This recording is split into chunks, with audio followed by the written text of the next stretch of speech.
Hello student, आप सभी लोगों का स्वागत है हमारे यूट्यूब चैनल में। हम आपको आज फिटर की थ्योरी के बारे में जो क्वेश्चंस है उसको डिस्क्राइब करने जा रहे हैं।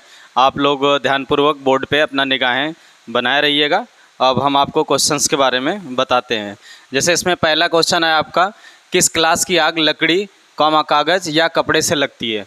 तो ठोस द्वारा लगी हुई जो आग होती है वो आग हमारी आपकी आती है क्लास ए में। ठीक है, तो इसका जो आंसर है आपका क्लास ए आपका सही है, क्योंकि ठोस द्वारा जितनी भी आगे लगती है, चाहे लकड़ी हो कागज़ हो, ये सब क्लास ए की आग में आती हैं। चूँकि हमारी जो आग होती है, आग आपके 4 प्रकार की होती है।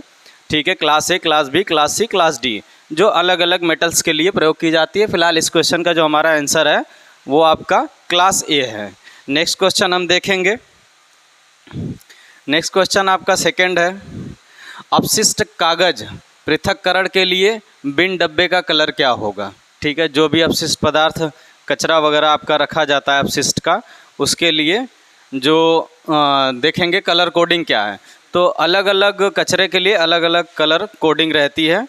तो इस वाले क्वेश्चंस के लिए देखिए 4 ऑप्शन आपका दिया है, लाल है, नीला है, काला है, हरा है। ठीक, तो देखिए इसमें जो आपका जो आंसर है वो आंसर आपका है ब्लू, नीला। तो नीले कलर कोड के डब्बे में हम अपशिष्ट कागज़ वगैरह जो होता है उसको रखते हैं। नेक्स्ट क्वेश्चन हम देखेंगे। नेक्स्ट के लिए आपका तीसरा है, प्राथमिक चिकित्सा में ABC में ए क्या दर्शाता है। ठीक है, तो ABC में ए क्या दर्शाता है, तो ये हमारा इसमें 4 ऑप्शन दिए गए हैं आपको, airway, attention, arresting, atmosphere.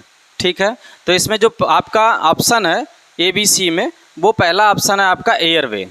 Airway जो होता है, एयरवे आपका सही ऑप्शन है। ये एयरवे आप टिक करेंगे इसके लिए। नेक्स्ट हम देखेंगे, कंटिन्यू करते हैं नेक्स्ट ऑप्शन के लिए। नेक्स्ट क्वेश्चन आपका है, इसमें दिया गया एक फाइल, आपकी फ्लैट फाइल दी गई है। फ्लैट फाइल में देखिए कह रहा है चित्र में दिखाए गए एक्स से चिन्हित भाग क्या है। तो देखिए एक्स हमारा यहाँ पे है, ये आपका फेस होता है, ये वाला पार्ट्स, ये आपका फेस हो गया। ये जस्ट इसके अंदर जो लगा होता है वो आपका टैंक होता है, ये आपका फेस हो गया। ये आपका जो पोर्शन होता है वो शोल्डर है,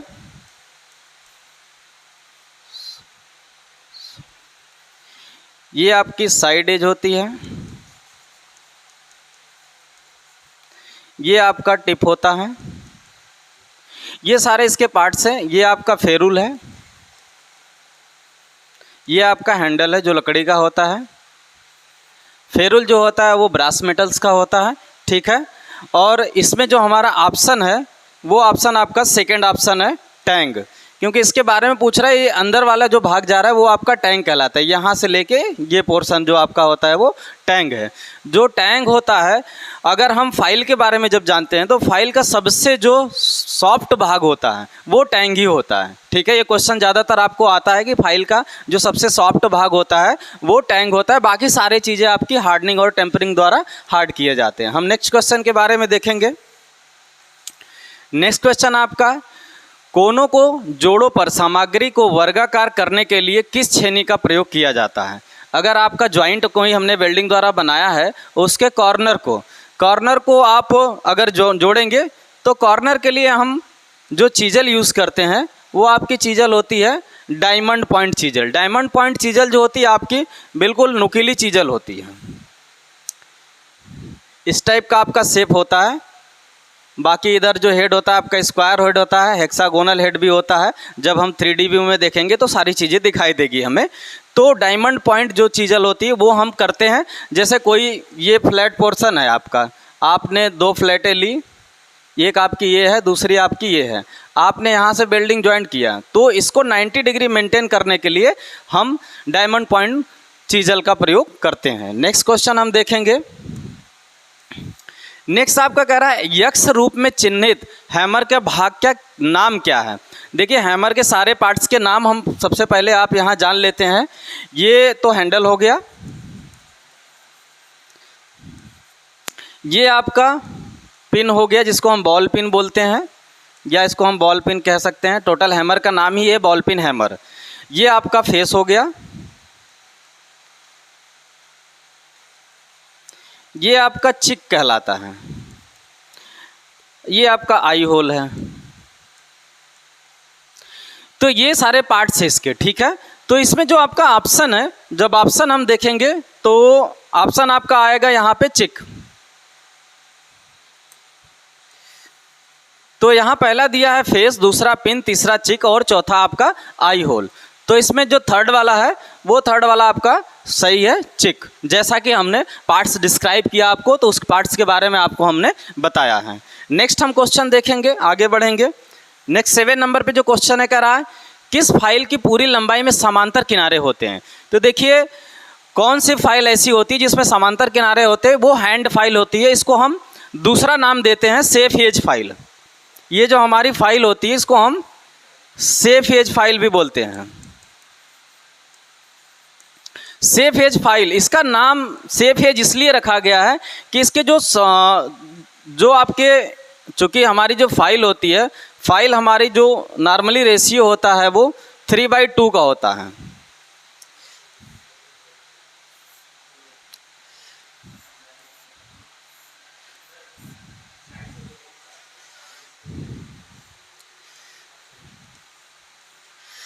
ये हमारी आपकी सेफ एज फाइल या हैंड फाइल है, जिसमें ये किनारे जो होते हैं वो पूरे के पूरे लेंथ में बिल्कुल पैरेलल होते हैं, बराबर होते हैं। ये चौड़ाई जो होती है जो इतनी है, जैसे मान लीजिए यहाँ पे चौड़ाई आपकी 20 mm है, तो यहाँ पे भी इसकी चौड़ाई क्या होगी आपकी 20 mm ही होगी।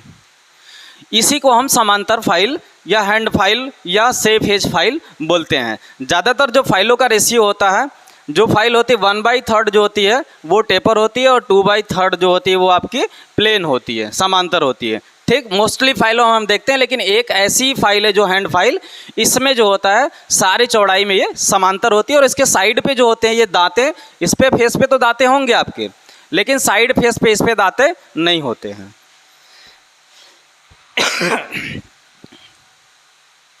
नेक्स्ट हम देखेंगे, इसमें देखिएगा राउंड बार का केंद्र ज्ञात करने के लिए किस कैलिपर का उपयोग किया जाता है। राउंड बार जो हमारी होती है नॉर्मली, उसके लिए हम सेंटर ज्ञात करने के लिए जेनी कैलिपर का प्रयोग करते हैं। इसके आपके अलग अलग 2 नाम और होते हैं। ये जो आपका ऑप्शन है वो जेनी कैलिपर है, जेनी कैलिपर सही है।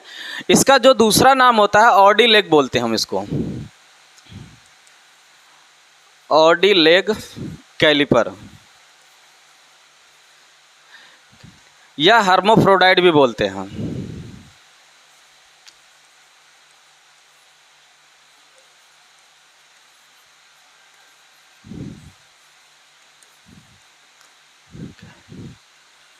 हार्मोफ्रोडाइट कैलिपर, 3 नाम होते हैं इस कैलिपर के, जो ज़्यादातर हमारा किसी गोल जाप का सेंटर ज्ञात करने के लिए या किसी समांतर सतह के पैरेलल लाइन खींचने के लिए इसका हम प्रयोग करते हैं।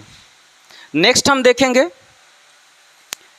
कह रहा चित्र में दिखाए गए कोड़ी मापक यंत्र का नाम। तो इसमें किस टाइप का आपका कोड़ी मापक यंत्र है। 4 ऑप्शन आपके दिए हुए हैं। बेवल गेज है, बेवल प्रोटेक्टर है, यूनिवर्सल बेवल प्रोटेक्टर है और यूनिवर्सल सरफेस गेज है। तो ये जो आपका ऑप्शन है वो आपका तीसरा ऑप्शन है। तीसरा ऑप्शन आपका यूनिवर्सल बेवल गेज। इसमें दरअसल यहाँ से तो ये फिक्स होता है, लेकिन यहाँ स्लॉट और इस पत्ती में स्लॉट होता है, जिसकी वजह से हम इसको एडजस्ट कर सकते हैं किसी भी एंगल के लिए। इसको भी हम एडजस्ट कर सकते हैं आगे पीछे, और इस पत्ती को भी एडजस्ट कर सकते हैं आगे पीछे, ताकि हमारा एग्जैक्ट एंगल आ सके। नेक्स्ट क्वेश्चन हम देखेंगे। देखिए नेक्स्ट हमारा 10th क्वेश्चन जो है आपका, ऑयल ग्रुप काटने के लिए किस छेनी का उपयोग किया जाता है। देखिए ऑयल ग्रुप जो हमारा होता है वो किसी भी मशीनरी पार्ट्स में ऑयलिंग करने के लिए प्रयोग किया जाता है।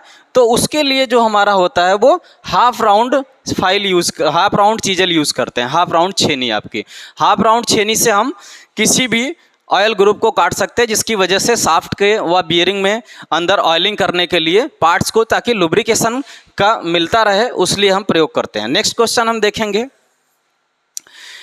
देखिए चित्र में दिखाए गए वाइस का नाम। तो ये देखिए बहुत एक छोटी वाइस होती है, ठीक है, जिसका प्रयोग हम नॉर्मली किसी छोटे पार्ट्स को पकड़ने के लिए करते हैं। और इस वाइस का नाम है आपका पिन वाइस। पिन वाइस जो होती है वो सबसे छोटी वाइस होती है, जिसका हम प्रयोग करते हैं नॉर्मली छोटे जाप को होल्ड करने के लिए, पकड़ने के लिए। तो ये ऑप्शन आपका ये सही है, पिन वाइस। ठीक है, नेक्स्ट हम देखेंगे।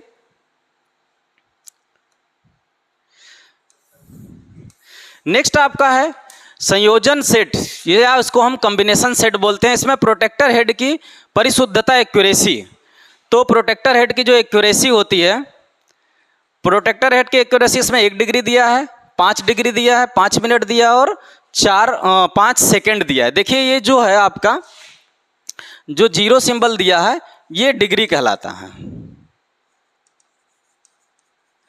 ये आपका मिनट होता है, ये आपका डबल डैश आपका सेकेंड होता है।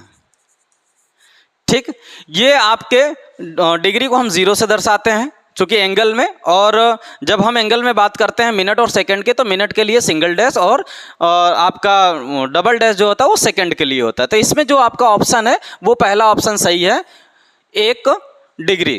1 डिग्री जो होता है बेवल प्रोटेक्टर या कॉम्बिनेशन जो सेट होता है उसके प्रोटेक्टर हेड की परिशुद्धता होती है, एक्यूरेसी जिसको हम बोलते हैं।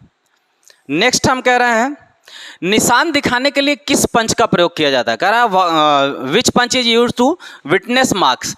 तो हम नॉर्मली पंचिंग करने के लिए, निशान दिखाने के लिए जब हम मार्किंग करते हैं, मार्किंग स्क्राइबर से करते हैं। स्क्राइबर के बाद देखिए जो मार्किंग हम करते हैं, मार्किंग हम करते हैं स्क्राइबर से, लेकिन मार्किंग के बाद मार्किंग लाइन को पक्का करने के लिए हम पंच का प्रयोग करते हैं, और पंच में जो हम पंच प्रयोग करते हैं वो आपका डॉट पंच होता है। डॉट पंच होता है जिसका एंगल आपका 60 डिग्री होता है। ये भी क्वेश्चन आपको पूछा जाता है कि डॉट पंच का एंगल कितना होता है, कभी कभी ये पूछ लेता है 60 डिग्री। सेंटर पंच जो होता है, सेंटर पंच का एंगल आपका 90 डिग्री होता है। सेंटर पंच आपका 90 डिग्री, और लास्ट आपका एक प्रिक पंच होता है, हल्की मार्किंग के लिए प्रयोग किया जाता है। एक प्रिक पंच जो होता है उसका एंगल आपका 30 डिग्री होता है। तो क्वेश्चन कभी कभी आपको फिटर थ्योरी में ये भी आते हैं, एंगल पूछ लेता है, लेकिन इसमें जो आपका मार्किंग को दिखाने के लिए, मतलब मार्क को शो करने के लिए डॉट पंच का प्रयोग किया जाता है। ठीक है, नेक्स्ट क्वेश्चन के बारे में हम देखेंगे। देखिए कह रहा सरफेस गेज में x के रूप में चिन्हित भाग का मान, तो देखिए x पार्ट आपका ये दिया हुआ है, x रूप में चिन्हित भाग का मान पूछ रहा है कि क्या है इसका नाम। तो नाम में देखिए पहला दे रहा है नट, दूसरा दे रहा है स्नग, तीसरा दे रहा है स्पिंडल, चौथा दे रहा है आपका स्क्राइबर। देखिए हम सारे पार्ट्स को डिनोट करते हैं, तो ये हमारा आपका स्क्राइबर होता है। देखिए जब तक आप पार्ट्स के बारे में नहीं जानेंगे आप सही क्वेश्चन को टिक नहीं कर सकते, इसलिए पार्ट्स के बारे में सारे टूल्स के जानकारी होना जरूरी है। ये आपका हो गया स्क्राइबर, ये आपका बेस हो गया, ये आपका पिलर हो गया, ये आपका स्नग हो गया, ये आपका स्क्रू हो गया जो स्नग को फिक्स करने के लिए प्रयोग किया जाता है। तो ये सारे पार्ट्स हैं। जब आप इन पार्ट्स के बारे में जानेंगे तो क्वेश्चन को टिक करने में आपको जरा सा भी समय नहीं लगेगा, आप तुरंत क्वेश्चन को टिक कर लेंगे। तो इसका जो ऑप्शन है ये पूछा है एक्स पार्ट, तो एक्स आपका सेकंड ऑप्शन स्नैग है, स्नैग आपका सही ऑप्शन है। नेक्स्ट हम देखेंगे, नेक्स्ट का आपका क्वेश्चन जो है कह रहा किस हाथ के औजार का उपयोग पुनः तीक्ष्ण किए गए डिवाइडर पॉइंट को समाप्त करने के लिए किया जाता है। ठीक है, तो देखिए हम जब ग्राइंडिंग करके किसी भी टूल में हमें धार लगाना होता है तो ग्राइंडिंग करते हैं, उस ग्राइंडिंग को बिल्कुल शार्प एज बनाने के लिए हम ऑयल स्टोन, एक हमारा पत्थर होता है बालू का, उस पर हम रगड़ते हैं ऑयल के साथ। तो इसका जो ऑप्शन है आपका चौथा ऑप्शन सही है, जो है आपका oil stone. Oil stone is the correct answer. ठीक, नेक्स्ट हम क्वेश्चन पे आएंगे। नेक्स्ट हम देखते हैं, नेक्स्ट आपका है खोखले बेलनाकार जॉब को पकड़ने के लिए किस वाइस का प्रयोग किया जाता है।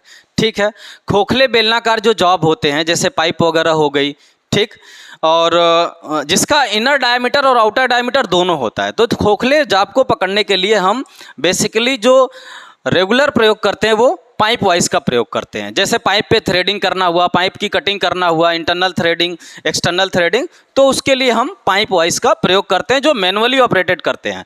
अगर आपको मशीन पे करना है तो मशीन में हम लेथ मशीन के चक में हम इसको पकड़ते हैं। नेक्स्ट क्वेश्चन हम देखेंगे।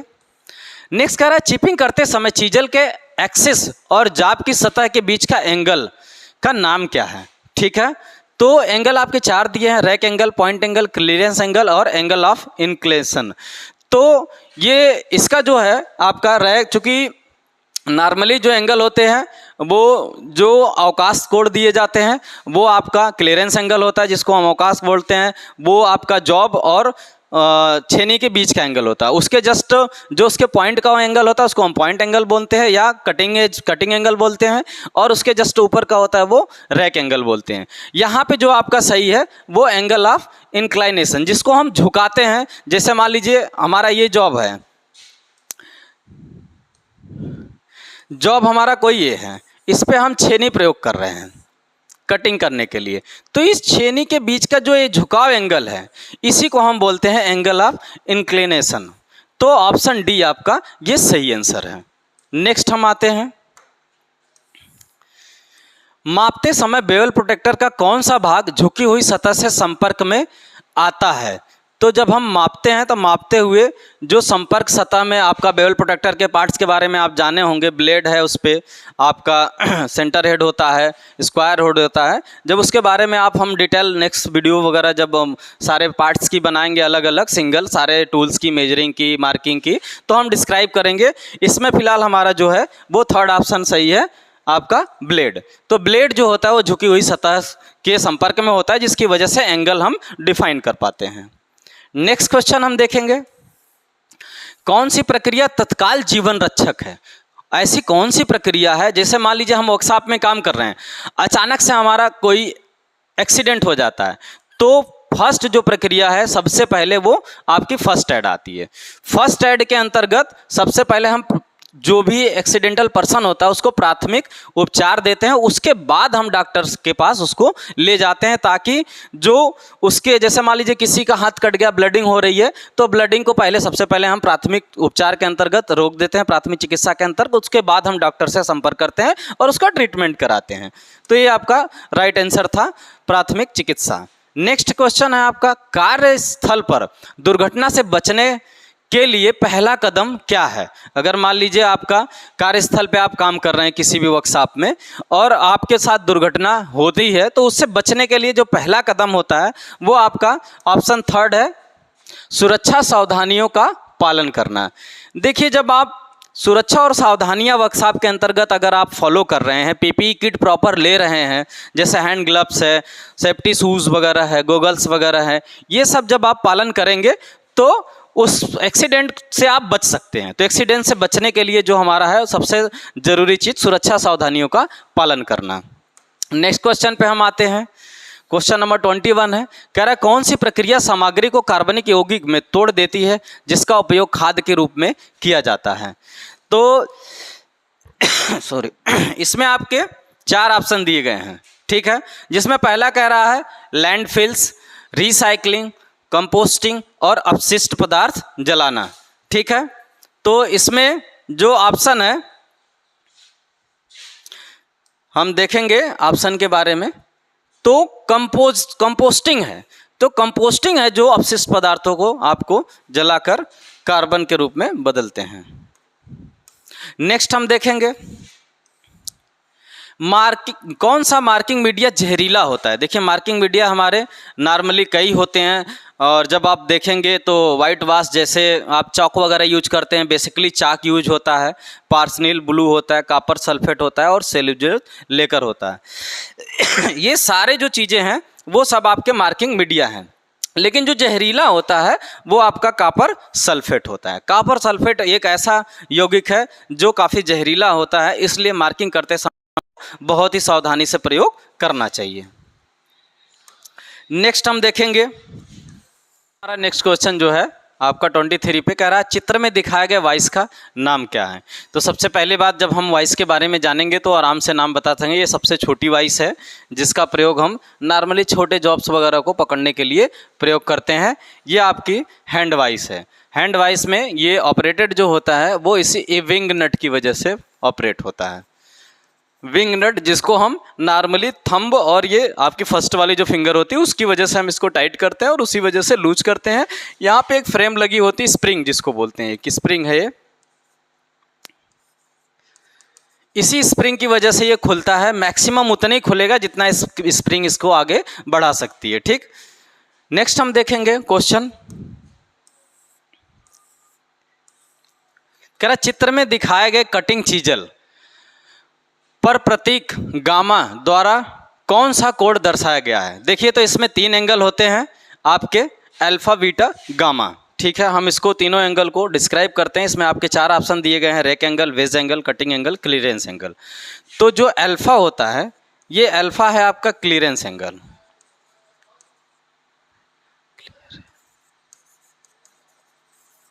ये बीटा जो होता है वो लीप एंगल बोलते हैं इसको, या इसको हम कटिंग एंगल भी बोलते हैं। ये जो गामा होता है वो आपका रैक एंगल होता है। तो आपको सारे तीनों एंगल के बारे में मालूम चल गया, तो आप बेसिकली आराम से सही टिक मार सकते हैं। कौन सा है गामा पूछा है, तो गामा कौन सा है आपका, रैक एंगल है। पहला ऑप्शन आपका इसमें सही है। नेक्स्ट हम देखेंगे, चलो हम लिखब ना, बस खाली बता दें। देखिए हम क्वेश्चन कह रहा है जॉब को फिनिशिंग साइज के करीब लाने के लिए किस प्रकार की फाइल का उपयोग किया जाता है। देखिए सबसे पहले हम नॉर्मली जो हमारी फाइल होती है रफ कटिंग के लिए बास्टर्ड फाइल यूज़ करते हैं, ठीक है। और जॉब के करीब, जैसे रफ कटिंग हमारी हो गई, अब जॉब को एग्जैक्ट साइज के करीब लाना है तो हम सेकेंड कट फाइल का यूज करते हैं। तो सेकेंड कट फाइल आपका थर्ड ऑप्शन है, ये ऑप्शन आपका सही है, सेकेंड कट। सेकेंड कट के बाद जैसे ही साइज के करीब आता है तो हम नॉर्मली फिनिश कट वाली फाइल का प्रयोग करके फिनिशिंग साइज देते हैं। नेक्स्ट क्वेश्चन हम देखते हैं, कह रहा चित्र में दिखाया गया फाइल का नाम। तो ये जो फाइल है आपकी, वो नॉर्मली ये स्पेशल पर्पज वाली फाइलें होती हैं जिसका हम प्रयोग करते हैं स्पेशल वर्क के लिए। तो ये आपकी जो फाइल है उसको हम रिफलर फाइल बोलते हैं। तो सेकंड ऑप्शन आपका सही है, रिफलर फाइल जो स्पेशल पर्पज के लिए प्रयोग की जाती है। नेक्स्ट क्वेश्चन हम देखेंगे, हैमर का वजन कहाँ अंकित होता है। ठीक है, तो हमने सारे पार्ट्स के बारे में आपको तो डिस्क्राइब किया ही था। तो हैमर का वजन के लिए आपके 4 ऑप्शन दिए गए हैं, फेस दिया गया है, पिन दिया गया है, चिक दिया गया है और आई होल दिया है। तो जो हमने अभी पीछे क्वेश्चन में चिक देखा था, पार्ट्स का नाम पूछा था, उसी चिक पे आपका हैमर का वजन लिखा होता है, चाहे वो 200 का है, 250 ग्राम का है, एलबीएस में भी वजन आता है और केजी में भी, तो वो उसी पे मेंशन होता है। नेक्स्ट हम देखेंगे, ये देखिए आपका चित्र में दर्शाया गया छेनी का नाम पूछ रहा है। ये वो एक ऐसा जॉब दिया है जिसमें ये आपकी लगातार ड्रिलिंग की गई है, कंटिन्यू ड्रिलिंग। ये हम कंटिन्यू ड्रिलिंग करते हैं जब पार्ट्स को पूरा पूरा स्लॉट के रूप में काटना होता है।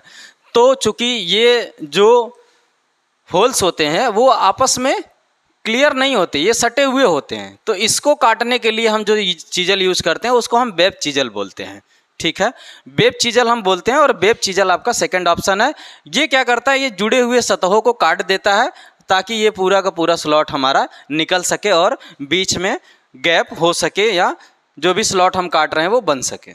नेक्स्ट हम देखते हैं, वर्नियर बेवल प्रोटेक्टर की सटीकता क्या है। मतलब वर्नियर बेवल प्रोटेक्टर की जो एक्यूरेसी होती है, जैसा कि हमने पहले भी आपको बताया था कि 0 जो होता है वो डिग्री होता है और सिंगल डैश आपका मिनट होता है और डबल डैश सेकंड होता है। तो बेवल प्रोटेक्टर की जो एक्यूरेसी होती है वो आपकी 5 मिनट होती है। ठीक है, तो थर्ड ऑप्शन आपका सही है, 5 मिनट। ठीक, नेक्स्ट आपका क्वेश्चन है, नेक्स्ट वाले में हम देखेंगे, कह रहा चित्र में दर्शाई गई फाइल का नाम क्या है। देखिए ये फाइलें, ये भी जैसे हमने रिफ्लेक्टर फाइल अभी देखी थी, स्पेशल पर्पज की फाइलें होती है, सेम ये भी फाइल है स्पेशल पर्पज के लिए। ये जो फाइल है इसमें आपके कई सारे ऑप्शंस दिए गए, रोटरी है, टिंकर है, बैरेट है, क्रॉसिंग है। तो ये सब स्पेशल पर्पज की फाइलें दी गई है, जिसमें ये आपका एग्जैक्ट जो आंसर है वो पहला वाला है आपका रोटरी फाइल। ये हम प्रयोग करते हैं किसी छोटे वगैरह होल्स हैं उसको क्लीन करने के लिए हम इसका प्रयोग करते हैं। नेक्स्ट क्वेश्चन हम देखेंगे, अपशिष्ट निपटान का लाभ क्या है। अगर अपशिष्ट पदार्थ है उसका निपटाने का हमारा लाभ क्या है, तो वो उसका जो ऑप्शन है आपका थर्ड वाला, यह सुनिश्चित करता है कि कार्यशाला साफ सुथरी रहे। क्योंकि अगर आप वेस्टेज मटेरियल नहीं हटाते हैं तो जो भी हमारी वर्कशॉप है वो साफ सुथरी नहीं बल्कि गंदी रहेगी। इस वजह से अपशिष्ट पदार्थ जो भी एक्सेस मटेरियल निकलते हैं उसको हमें रिमूव करते रहना चाहिए, साफ सफाई करते रहना चाहिए। नेक्स्ट आपका कौन सा व्यक्तिगत सुरक्षा सुनिश्चित करता है। ठीक है, तो व्यक्तिगत सुरक्षा के लिए नॉर्मली मशीन की साफ सफाई करना, अपने काम पर ध्यान केंद्रित करना, गैंगवे और फर्श को साफ करना, टूल्स और उनके उचित स्थान पर रखना। ठीक है, तो ये सब नॉर्मली हमारे सुरक्षा और सावधानियों के अंतर्गत आता है, जिसमें व्यक्तिगत सुरक्षा आपका अपने काम पर ध्यान केंद्रित करना। आप जो काम कर रहे हैं अगर उस पर कंसंट्रेशन आपका अच्छा रहेगा तो किसी प्रकार का एक्सीडेंट नहीं होगा, कोई खतरा नहीं होगा और काम भी आपका अच्छे एक्यूरेसी के साथ कंप्लीट होगा। नेक्स्ट है कह रहा, आप घायल व्यक्ति में रक्तस्राव कैसे रोकते हैं। ठीक है, अगर मान लीजिए कोई, जैसे हमने बताया था प्राथमिक चिकित्सा सबसे पहले हम देते हैं। मान लीजिए किसी व्यक्ति का हेक्साइन करते हुए हाथ पे लग गया, ब्लेड हाथ कट गया और उस पर ब्लड आ रहा है, तो उसको रोकने के लिए हम सबसे पहले यूज करेंगे घाव पर दबाव डालना।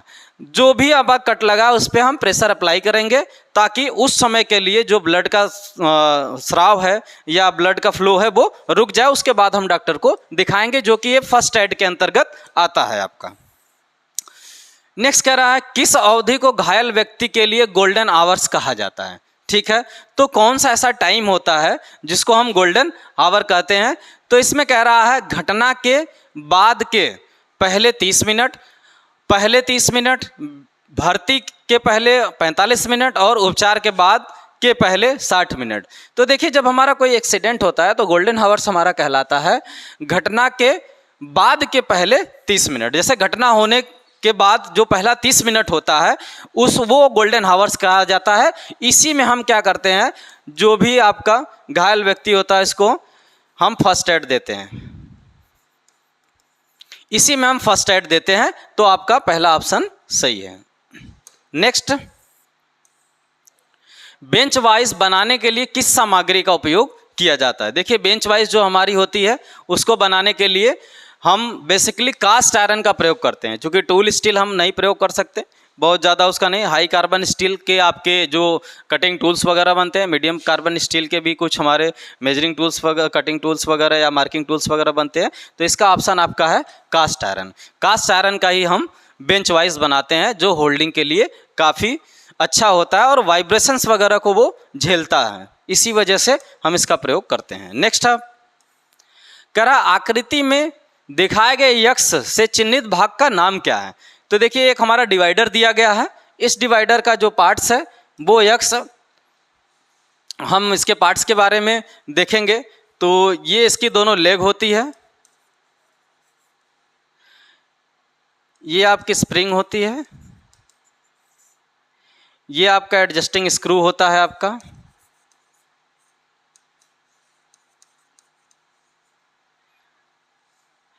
ये आपका हम देखते हैं नीचे ऑप्शन लेग है, पेग है, वाशर है, फलक्रम है। तो ये जो ऑप्शन है आपका चौथा फलक्रम है। फलक्रम पे ही स्प्रिंग जो होती है वो आके दोनों टिकी होती है और वो स्प्रिंग जब भी हम मूवमेंट करते हैं तो बढ़ती है साइज बढ़ाने पर, और जैसे ही हम एडजस्टिंग स्क्रू से टाइट करते हैं तो दोनों लेग पास में आते हैं। तो फलक्रम पे ही ये स्प्रिंग जो है टिकी होती है। तो ये ऑप्शन आपका फलक्रम जो है सही ऑप्शन है। नेक्स्ट आपका है, किस कैलिपर में एक लेग में एडजस्टेबल डिवाइडर पॉइंट होता है और दूसरा लेग मुड़ा हुआ होता है। जैसा कि एक क्वेश्चन पहले भी आया था, मैंने आपको बताया था कि उस कैलिपर के 3 नाम होते हैं, jenny caliper, odd leg caliper और हर्मोफ्रोडाइट कैलिपर, जिसको अभी हमने बताया था कि किसी भी गोल जाप का सेंटर ज्ञात करने के लिए या किसी समांतर सतह के पैरेलल लाइन खींचने के लिए। तो यहाँ पे उसकी जो टांग होती है आपकी, एक टांग तो ऐसे आपकी सीधी होगी और एक टांग आके आगे से ऐसे मुड़ी हुई होती है।